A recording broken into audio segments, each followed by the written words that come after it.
నన్ను నా ఆల్ని యాపకి తింటున్నాడు. ఈయాల ఆయన గారి పూజ అయితే నేనెందుకు పత్తుండాలా?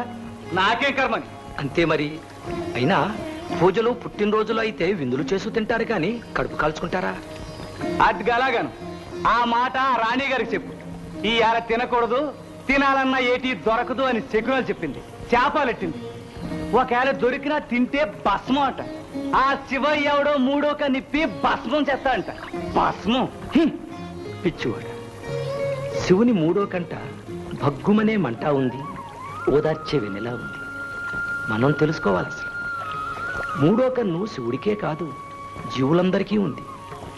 మూడో కన్నంటే లోవెలు, మన లోపలి చీకట్లో వెలిగే చిన్న దీపం.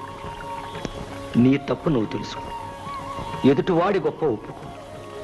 అప్పుడు చీకటి చెదిరిపోతుంది, దీపం పెద్దదవుతుంది, దారి బాగా కనిపిస్తుంది. అప్పుడు